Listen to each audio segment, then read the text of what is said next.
All right, welcome back, ladies and gentlemen. Today I am honored to have Colonel Crystal Ballou on the podcast. She is someone who has been at HRC when I arrived back in 2018. And so when she, at that point, had recently gotten promoted to Lieutenant Colonel. I think not too long after that. She was in the Nurse Corps branch while I was in Medical Service Corps branch. And she always stood out amongst the team there for her ability to just articulate perfectly everything that was going on within HSD, within the branch. She was so well spoken and could really talk the strategic level of what was going on, and especially as we were implementing the Army Talent Alignment Program and AIM and all these things. So it was somebody when I first arrived as a major that I definitely looked up to from a distance. She may not have been aware of it, but as all leaders know, people are watching at all times when around great leaders. And so you're always setting a standard, whether you believe it or not. And so it's somebody I've always looked up to. We'll go into it here, but she's also been kicking down doors. She's been paving her own way in the Nurse Corps branch, doing jobs that maybe traditionally someone who's not familiar with the Army wouldn't necessarily realize a Nurse Corps officer could do, from battalion command of a recruiting battalion, an XO, Health Services Division, Senior Service College, which only like the top 1 or 2% of military officers ever attend, and selected for a colonel command here shortly in Germany. And while that's a very brief introduction and definitely doesn't do you justice, I'll turn it over to you and just thank you for coming, man. Oh, thank you so much for having me, Joe. And it definitely does me justice. You make me very honored, and I greatly, just my immense gratitude for your kind words. I just can't thank you enough. But yeah, absolutely. So I'm a young old, I like to call it, because I just fairly recently had the honor of pinning on Colonel this last October in 23. But I came in the Army in 2004. Technically, I received my commission as a second lieutenant at Radford University in Southwest Virginia. It's a sister school to Virginia Tech, and so yeah, here I am, 20-ish, just shy of 20 years later, and I had the honor of pinning on '06. So I like to say I'm the old young. Had an amazing career and amazing opportunities to really achieve hopefully a lot of very meaningful things. I like to think meaningful in a fairly short amount of time. But yeah, just a quick background. Yeah, I came in as a 22-year-old, bright-eyed, recent nursing graduate.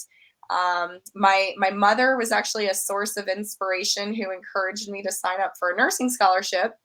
And I will be completely honest with you, that was my driving intent to join the Army. Yeah. A lot of folks have this like long-standing history and serve their country, and I didn't realize that was actually a source of my inspiration until later. But my driving focus was Radford University was offering 4-year nursing scholarship, and I said, that sounds wonderful. So for any future officers that are like, hey, I'm kind of in it for the scholarship, that's okay. Let that be your starting point. And then once we get you in the door, you'll realize the greater purpose that you actually have that you didn't realize that you had. But that's your recruiting pitch, right? That's from your recruiting command days. You've perfected it. A little bit. I'll always slide it in there, right? Because technically we're all recruiters, right? Exactly. But had the opportunity of being stationed at Tripler Army Medical Center as my first duty assignment. I knew all along that I wanted to become a surgical nurse. I wanted to work in the operating room. To me, my philosophy was, for me personally, there was no greater time that I could have an impact on a patient's life than in a moment where they were the most vulnerable. And that's when you're about to hand your life over to strangers, going into an operating room to be put asleep. talk about a scary moment in somebody's life. And I wanted to be a part of that, to provide comfort and reassurance and compassion and safety and security to patients. So I knew from early on I wanted to be a surgical nurse. So I had some opportunities to kind of get close to that at Tripler. Spent just shy of 3 years there, and then got picked up to do the operating room nurse specialty course in San Antonio. I wanted, this was right as the war was kicking off. I wanted an opportunity to train at our only level 1 trauma center. So it's like, if I wanted to get into it, like, put me in the game, coach, like, let me get in there. And then immediately following, I got stationed at Walter Reed when it was still on Georgia Avenue, and it was a standalone Army MTF. Again, I wanted to be where I felt that I could give the most impact and make the biggest difference. Spent some time there, and I dropped my UQR, my unqualified resignation. Wow. My intent, probably much to a lot of surprise to many that know me. My intent was to do my 4 years and get out. So I dropped my UQR, and I had my ETS orders in hand. And it kind of ties in the starting point of a little bit of a theme of my career, is that I had a Colonel Tom Winthrop, who used to be the consultant for perioperative nursing, pulled me into his office, and he said, "Hey, Crystal, I'll cut a deal with you, because I see potential in you that I don't think you see in yourself. I see things that I think you're going to take the nurse corps, you're going to take Army medicine, you're going to take it to places you haven't realized yet. Like, you haven't seen it yourself." And he's like, "And that's okay. It's going to come to you, but you're not there yet." So he's like, I'm going to cut a deal with you." He said, I will sign off, and I will let you leave the Army, but you're going to apply for grad school." And I said, "What?"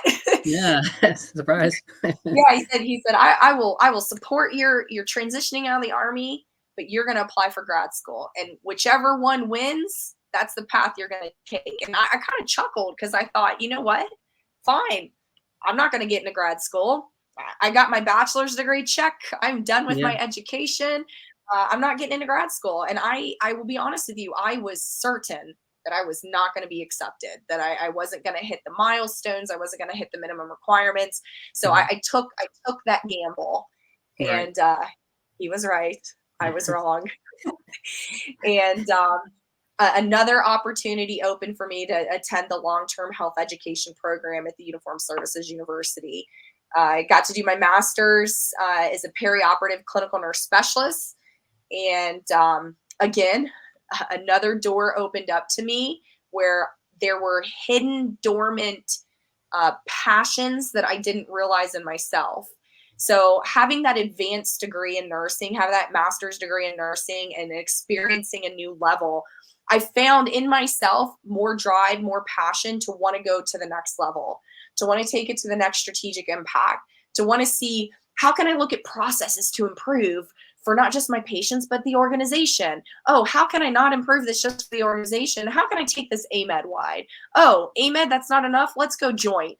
So it was like these like dormant qualities of me that I didn't even know were in there, until I had people that believed in me and helped kind of guide me along that way. So finished grad school, and then I got stationed at the duty location formerly known as Fort Hood, now known as Fort Cavazos. And I got my utilization assignment there as the first peri-op clinical nurse specialist to be assigned to that location.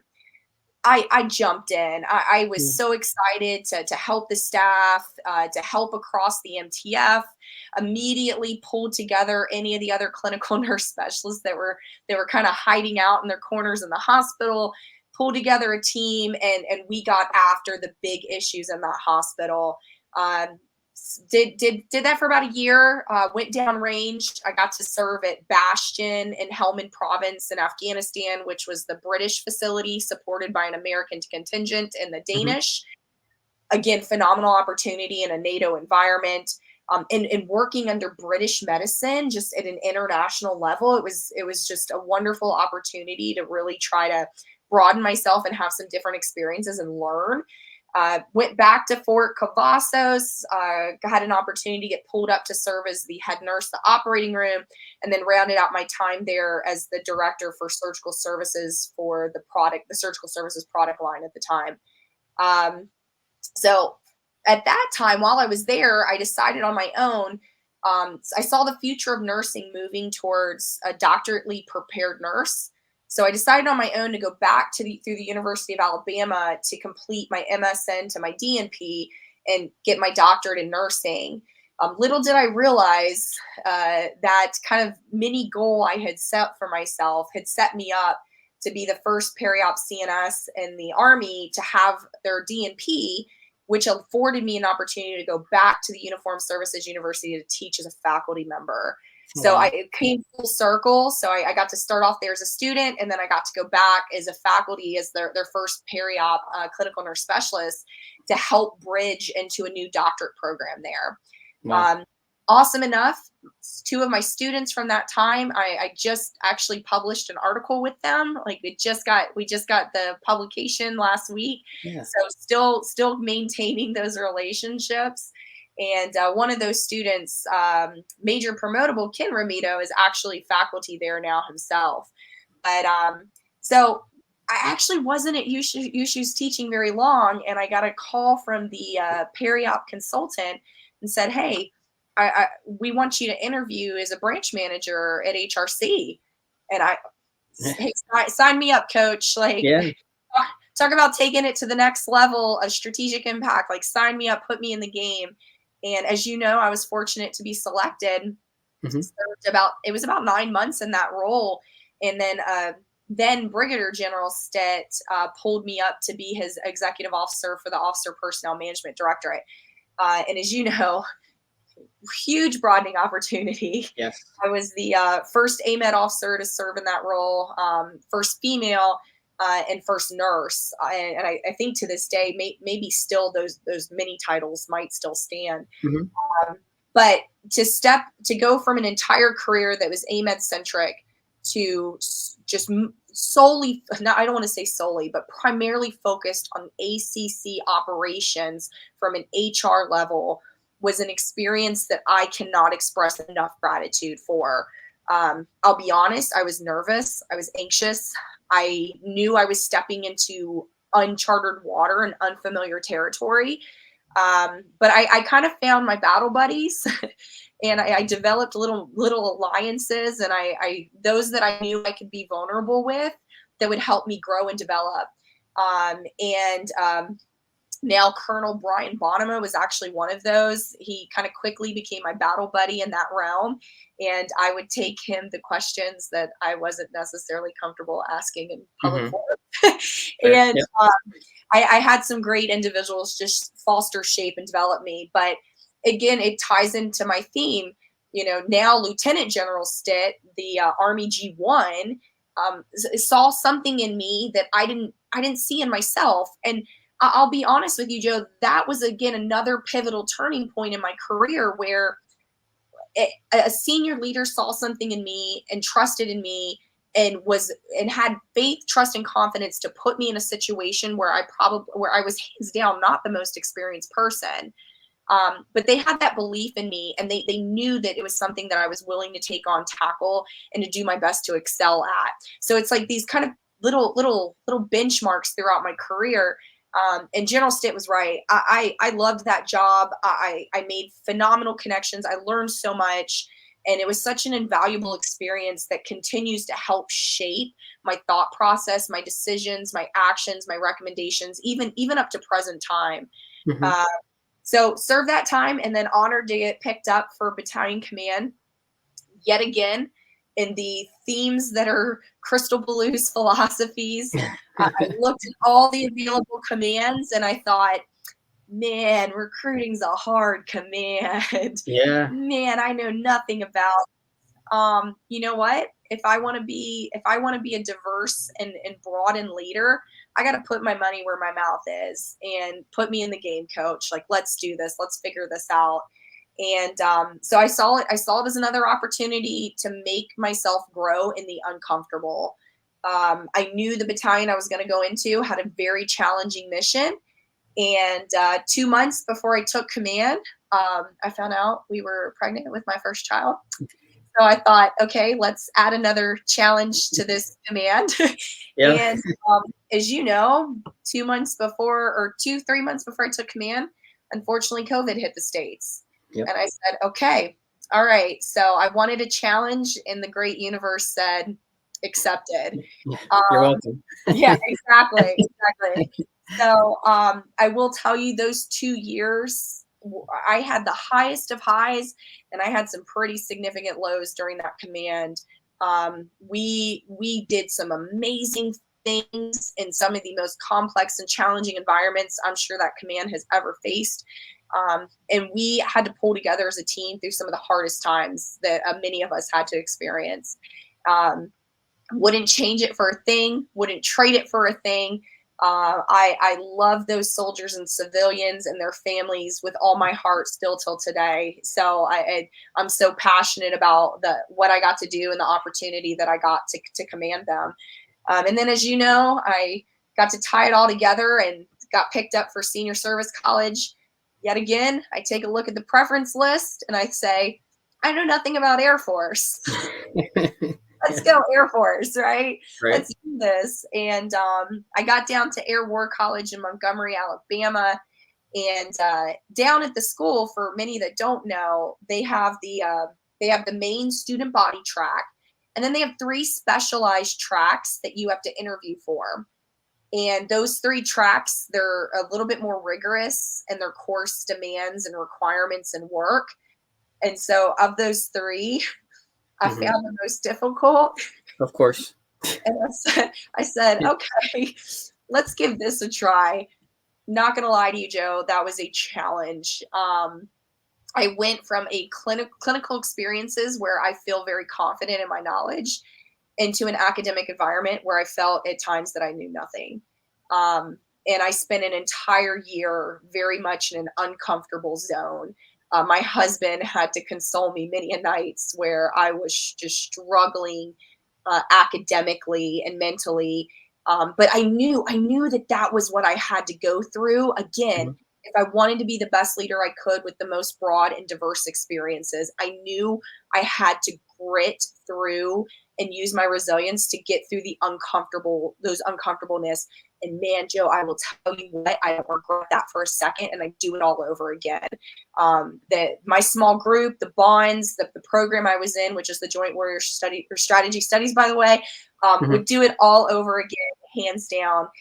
And then here brings me back to present day, and had the opportunity to come back to HRC again, and am heavily involved in running the leader development branch, doing talent management and command and PME for all of AMED, and working with the Surgeon General right now to try to help her reshape what the process for command looks like. And Well, so I think you're the perfect person at the perfect time, especially for leader development branch. I mean, it is, unless you're at HRC, I don't think you could fully grasp the how complex leader development branch is. Everything from the schools to our biggest and most visible jobs, command, all of our professional military education, and the interaction, while you still have interaction with the field, while the career managers will for the most part work with the individual population,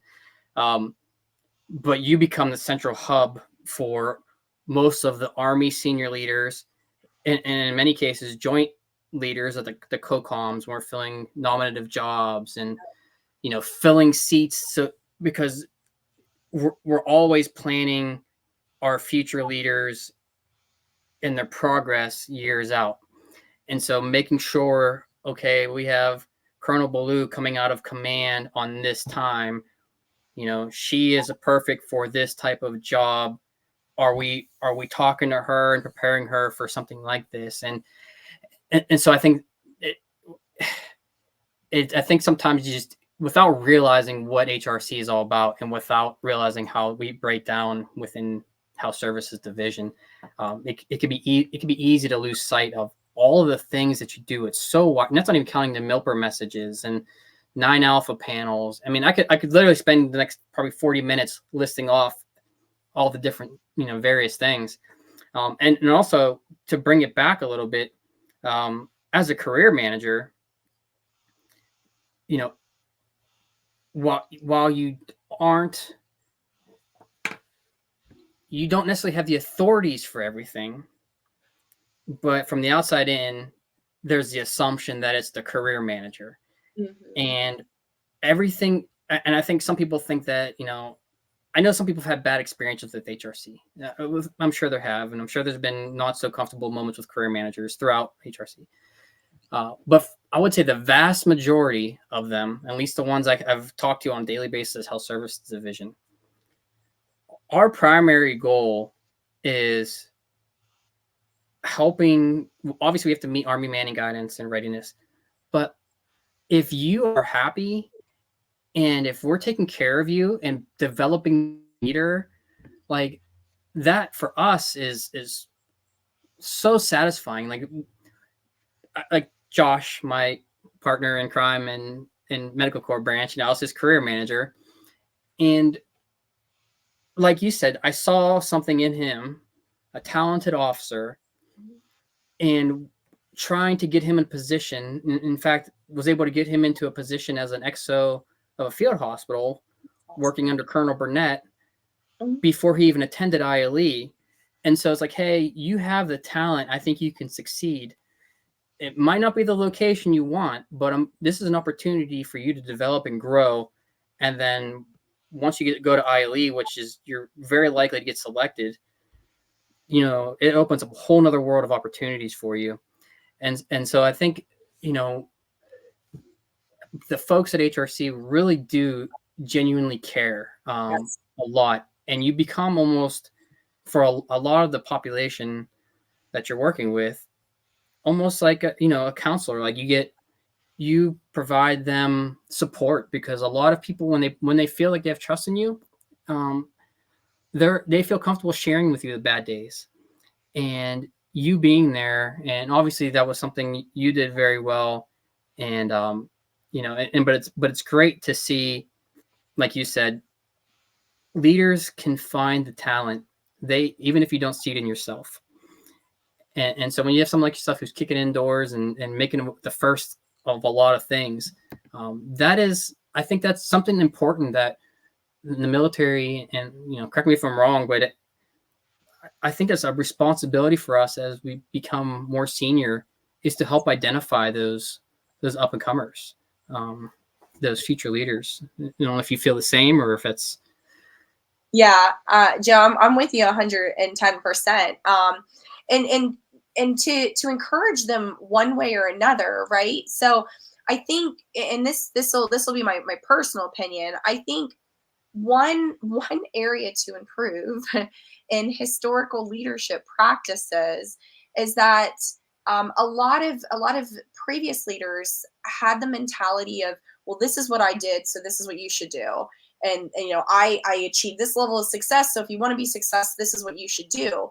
But rather learning who that officer is, or that soldier, or that NCO is on the other side, and discovering their talents, discovering their skills, and almost grooming and fostering and developing them in the great spirit of what the Army likes to hone in on, your KSBs right now, your knowledge, skills, and behaviors, right? Or attributes. Yeah. But honing in on where that person excels and helping them to find that pathway. Not everybody's pathway is going to be this unconventional, untraditional desire that I didn't even realize that I wanted and had until a little bit later in my career, where pivotal moments happened to me. But for some, they could want a pathway of clinical excellence. So then leaders, it is 110% our responsibility to identify that, foster that, and groom that. If, for an example, just a few hours ago, I was talking with an officer at one of the military clinics, and I asked kind of what was their next steps. And of course, naturally, I enjoy command. I am going to take command next summer. So and I'll acknowledge my own bias. My own bias was to ask, are you competing for command? And their response was, I don't know. And in the spirit of vulnerability, my initial thought was to want to say, well, why not? Like, you Mhm. should compete for command. Command's the next step. Like, why Yeah. not? But then I took my own internal tactical pause, and I put the filter on, right? Practice what I preach. And I said, okay, well, what are your thoughts then? Like, what are you interested in? Where do you see your goals? What career path do you see? And so they started to explain to me, like, well, honestly, my family has kind of been, I feel, been put on the back burner for most of my career. And although I know the next step should be to compete for command, but I really want to put my family at the forefront of my focus. And I want to shift my career that actually aligns with that, and find something that supports making my family the priority. And then they said something kind of pivotal to me. They said, I know that's selfish of me. And I said, if you don't mind me saying, I think that's the exact opposite of selfish. Yeah. I think that's utterly selfless of you. The fact that you have the self awareness to acknowledge, like, you would not be able to give 110% of yourself into a command. Not only are you looking out for the best interest of yourself, but you're looking out the best interest of your family, and you're looking out for the best interest for that prospective unit and their mission and the end users of that unit. And I said, Mhm. so I was like, if you don't mind me, you mind me saying, I would recommend you kind of turn that perspective around. I'd recommend you turn it 180, and you're actually doing something very selfless. And I said, because although the command route is a very desirable route, and I know the statement that I'm going to make could be controversial, and I know it could contradict a lot of senior leader philosophies, but that is a very unique small population. The bulk of Army medicine's mission is a clinical mission, whether that's CONUS, OCONUS, in theater, wherever that mission, but the bulk of our mission is a clinical mission. So we have to, as leaders, identify those clinical leaders. We have to foster, we have to groom them. And if that's the pathway they want to stay, we have to encourage that. We have to make them great within that pathway. And then the command track pathway, we continue to foster, develop, grow those. Like, we have to be able to identify these leaders in very unique environments and foster those pathways, not force a pathway in a historical or traditional sense that we think is the pathway of leadership, because leadership takes so many different shapes, sizes, and forms. And if we could focus on the diversity of leadership, Yes. organization is unstoppable. That's great. That's great. And one thing you mentioned, you talked about family. So how, with all the things you've been doing and all so you've been burning the candle at both ends for a large part of your career. How is it? Um, can you kind of get into the support that your family has provided to you to make this possible? Because I think that's sometimes on the spouse's side, family side, from the outside looking in, sometimes gets ignored, and how important that aspect of I want to say balance, because there's certain, you can define balance in several different ways, right? Are you Yeah. there for the big moments, or are you there just taking up space? Instead, you know what I mean? So there's different ways you could talk about that, but can you just get into how supportive your family has been throughout this entire process? I would be happy to. So my husband and I, so I like to talk about, again, in the spirit of me being unconventional. My career was, my past 20 years, I should say, give or take, was very career dominated early. And my personal life, and where I took my personal life, actually really didn't start materializing for me until a little later in my career. So that's why I like to say I'm kind of the old young, right? Mhm. So I met my husband probably around this time I met you in 2018, when I first got stationed at HRC. And he's the complete opposite of me. He had one uncle that was drafted, but Yeah. other than that, and his uncle served very minimal time during the war. But other than that, his family hadn't been military heavy. So his experience, his exposure to the military community, military families is extremely, extremely minimal. So a part of like discussing that work-life balance and how I find those supports, I knew for me was communication was key up front. I had to have a lot of very serious, hard conversations with my husband very early in the development of our relationship. Mhm. I kind of had to drop on him really early.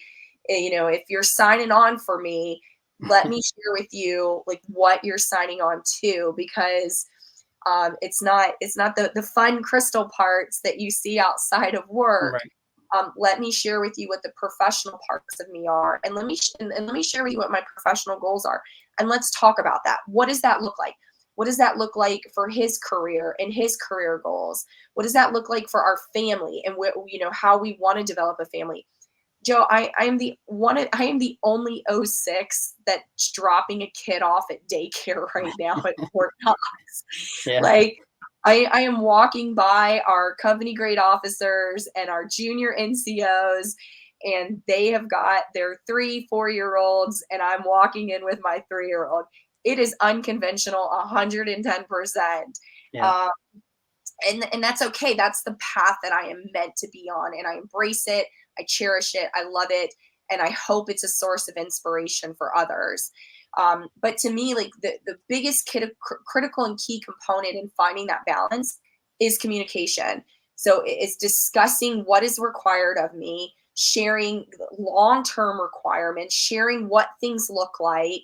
And then the second piece to that, and you had mentioned balance and however that looks, but I take balance and I actually turn it into boundaries. And they're critical though, because, and I'll use my time in battalion command as an example. Mhm. Um, I had hard, very candid conversations with my staff very early in command. And I said, hey, my family is equally, if not more important to me. Yeah. And so I will set up boundaries. If you call me at night and I don't answer your call, it is because I'm with my family time.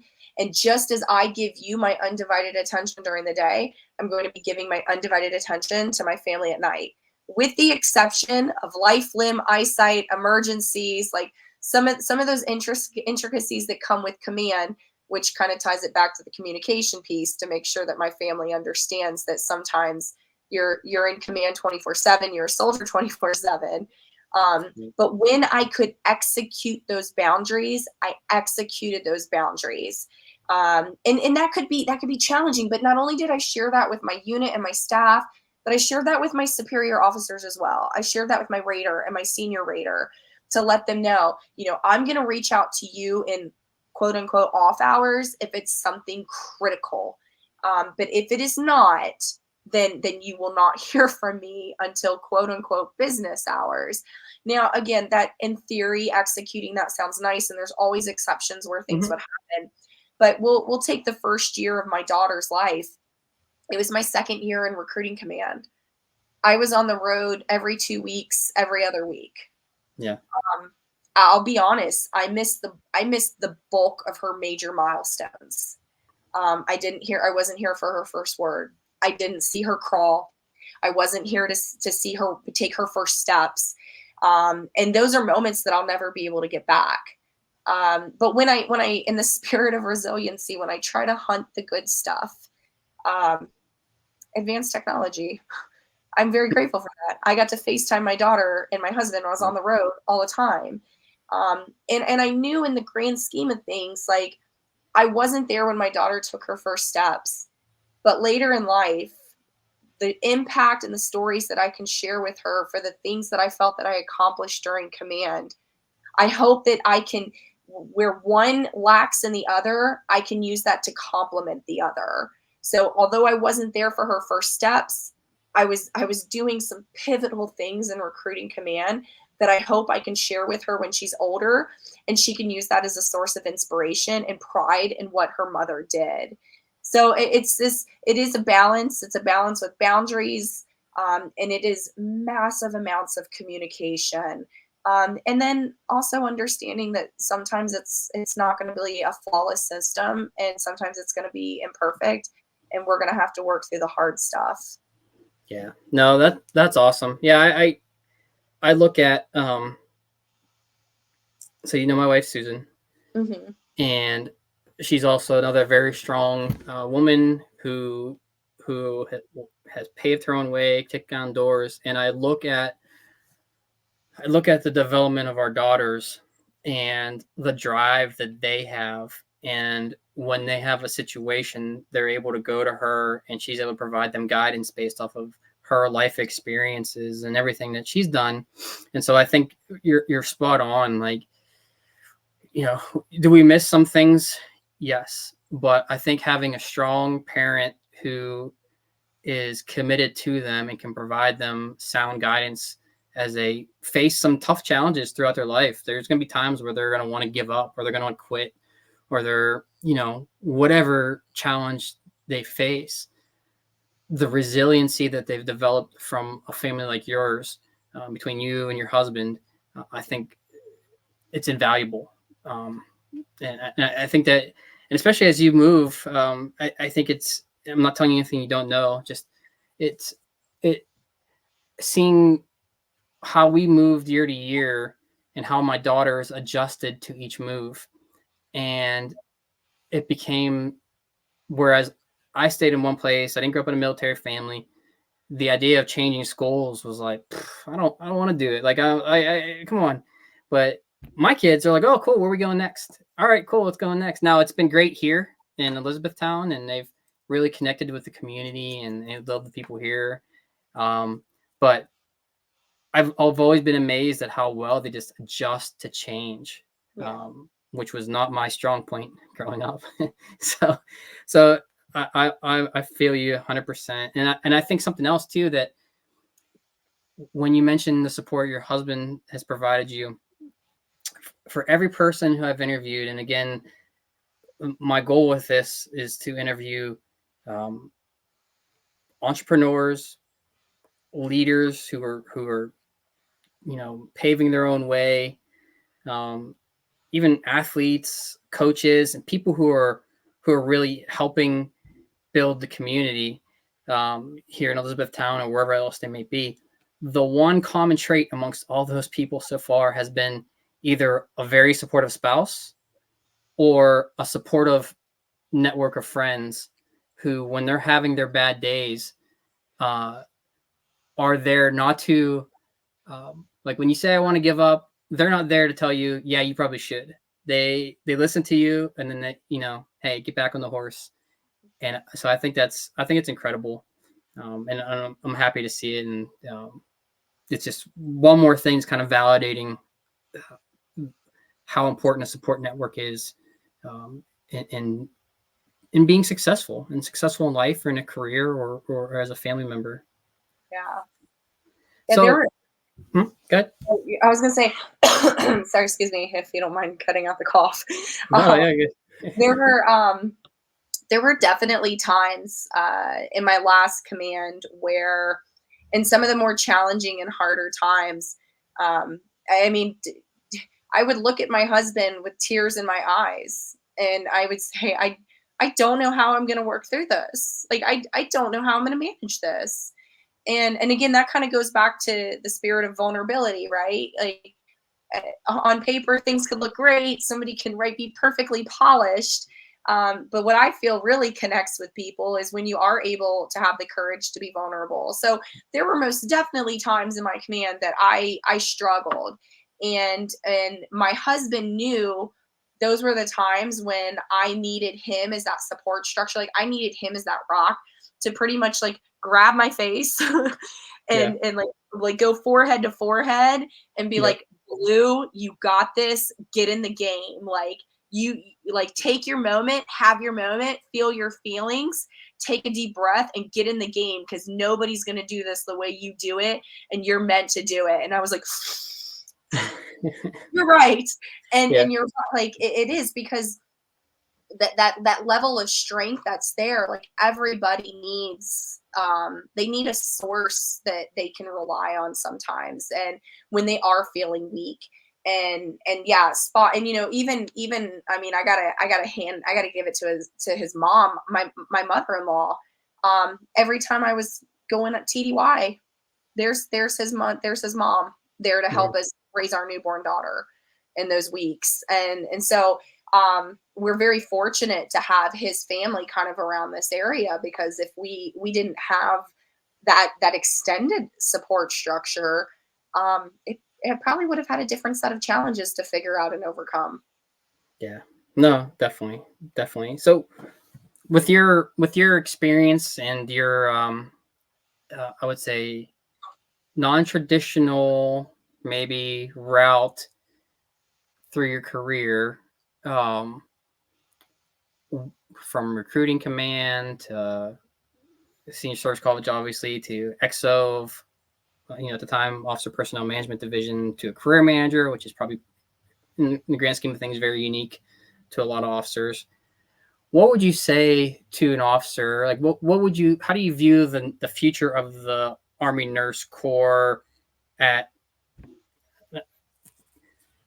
not going to get too deep, but do you see these kind of opportunities these are opportunities that Nurse Corps officers should pursue if they're interested in them? Do you think they should stick more on, are you a unicorn? Should they stick more on the medical clinical side, or or is it just thrive where you have your talents are? How do you feel about this? Yes. Next question. Like, yes, pursue your passions. And whatever that looks like. I obviously am very untraditional in my career path. I have been a bit untraditional in my personal life path.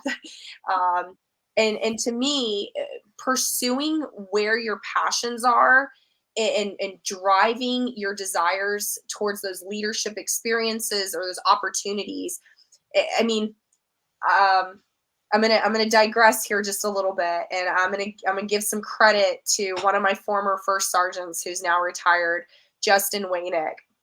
He wrote a paper in recruiting command that said, "Happy recruiters recruit," and that philosophy, that concept, is so simple yet so profound, and could basically be taken and put into any aspect of life, right? So happy AMED officers, like happy AMED leaders lead, right? Right. And so to me, I don't feel that I'm a unicorn per se. Do I actually enjoy trying to break glass ceilings? I do, because I have this philosophy and this approach that is unconventional, that is untraditional. And to me, it's if I want to be the best version of me that I can be personally, that version of me is diverse. It's broadened. It's lots of different experiences and knowledge. And so to me, like, if I think about that and I try to think about how to offer advice or tips to others, I think find where your passion is, find where you excel, and drive on that. If it is being broadened, if it is diversifying yourself, do it. Go for it. Like, go for those challenges. Like, get comfortable in the uncomfortable. But if your desire and your pathway in the previous examples I used is clinical leadership, then do it. Drive that pathway. Because if I pull you out of where you have that passion, you have that spark, you have that drive, I'm gonna get a lesser authentic version of you. I'm gonna get a version of you who's checking the box. I'm gonna get a version of you that doesn't have that spark in them. But if I can encourage somebody to get on that pathway, whatever that pathway looks like, if it's straight and conventional, be a rock star in it. If it's If it's painting outside the lines and coloring outside the lines, then make your abstract art, Right. because the happy leaders lead, right? Yep. Happy officers officer. It's so my kind of approach and my tips and my philosophy it's a little abstract from the conventional leadership philosophies and methodologies that the army in general has kind of grown up on. If you want to be diverse in your career, be diverse in your career. I actually shared earlier today at a Nurses Week celebration at Ireland Army Health Clinic. The theme for Nurses Week this year is Nurses Make the Difference. And what I shared was perhaps again a bit controversial, but being a nurse is a part of what makes you great, which is what makes the difference. It is those experience, it's that knowledge. That's a part of you. Mhm. It's you as an aviator, right? It's the aviator, right? An aviator. It's a part of them. It was just kind of funny, like on some of our previous conversations, right? So Yeah. to me, like I see it as a part of somebody that makes the whole of them great. I don't see it as their sole identity.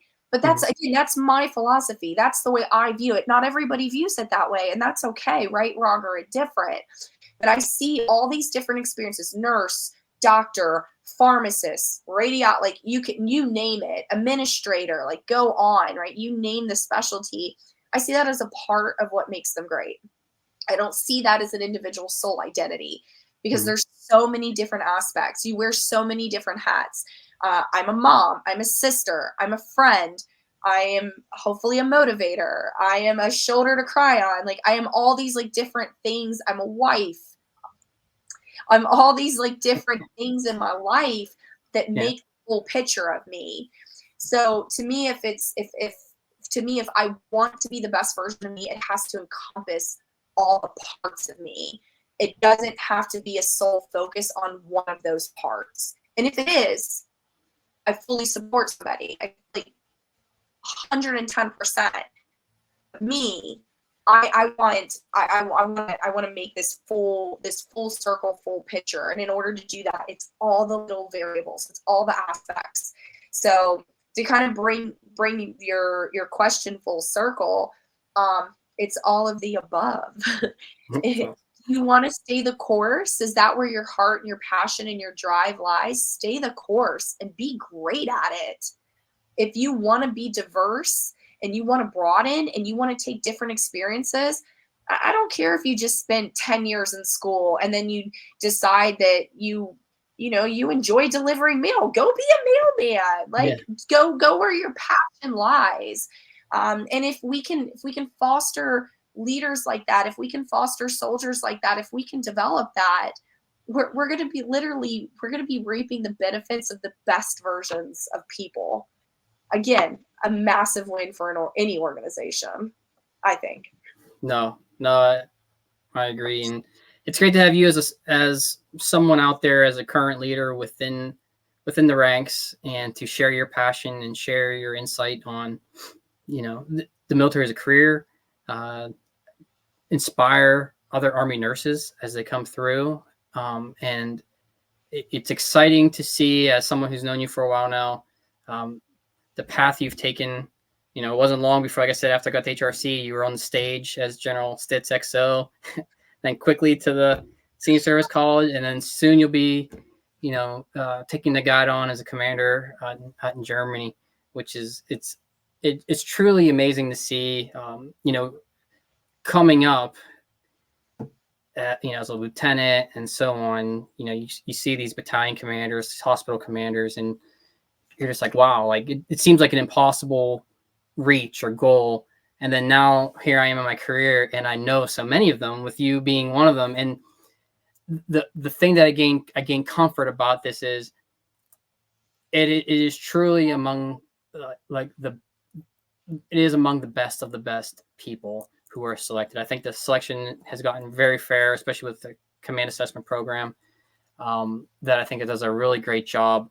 But knowing the quality of people who are in those command positions within the AMED, um, it allows someone like me who, my daughter is a sophomore and a freshman. I got a younger one, but these two oldest ones will graduate.